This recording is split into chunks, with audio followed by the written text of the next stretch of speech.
Alright, so welcome to this segment again as I continue to look at question number 6.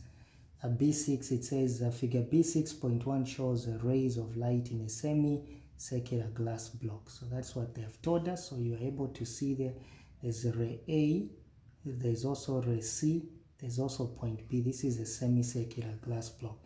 Then the question says define critical angle. Of course, very important terminologies that you need to remember. Please, if you didn't, we can watch out some videos on light and you'll be able to learn more in my other video. So critical angle, we can say critical angle is the angle, we can just say is the angle of incidence. So critical angle is simply the angle of incidence at which the refracted ray is 90 degrees. So the angle of incidence at which the refracted ray is 90 degrees, then that is what we mean as being critical angle. So for example, and this normally happens when you're moving from a more denser medium. For example, if I've got, like in the case of glass, then you're moving into air. If you're moving in this case and the ray just skims on the surface, this angle of refraction becomes 90 degrees. So this angle of incidence at which the angle of refraction is 90 degrees, that is what we call as being the critical angle. Now the question there continues. B says that explain why the ray entering the glass at A is not refracted. Yeah, so if you notice, explain why the ray entering the glass. So this one, why is it not bending at that point? Well, the reason is very simple.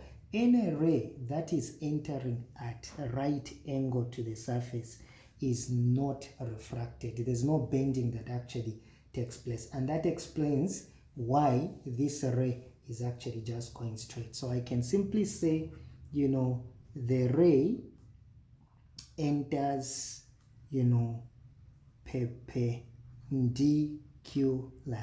So because the ray enters perpendicularly or at 90 degrees, no wonder it doesn't bend. So it enters perpendicularly. If you want, you can say, to the surface. That's what we mean. So it actually enters perpendicularly or 90 degrees to the surface. Now remember, because it enters 90 degrees, it will just go straight. It does not bend.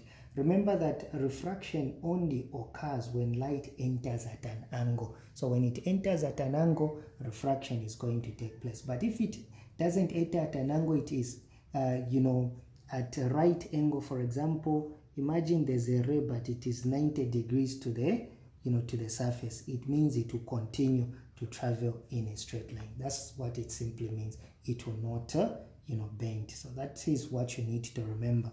C says, explain why the ray AB is reflected. Remember, it says reflected at B and not refracted. Why is it, reflected? Bouncing. Remember, reflection means bouncing. Reflected. Why does it bounce at B and not bending at that point? Well, the answer is actually very simple. This is because the angle of incidence at that point B is actually, greater than the critical, angle. That's what we can say. So we can simply say, I can simply say the angle of incidence at B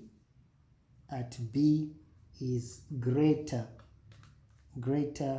than the critical angle. In other words, the angle of incidence, what I can put it in simple terms, is because the angle of incidence at that point is greater than C, the critical angle. No wonder, it is actually reflected and not refracted. That is what you need to remember. D there says that on the diagram, complete race CB to show the approximate path it takes as it leaves the glass block. So this is at that point. Now remember, this is very small angle of incidence. So of course, but it is going to bend away from the normal. So you just show it that it is going to bend away from the normal. That is the angle of refraction that you're going to have, but as it comes it will bend away because it's moving from a more denser medium to a less denser medium, so it will bend away. And that's what they wanted you to do in this question. Thank you so much for watching. So please watch out for my other questions as we look at question number 7 B. So watch out for that.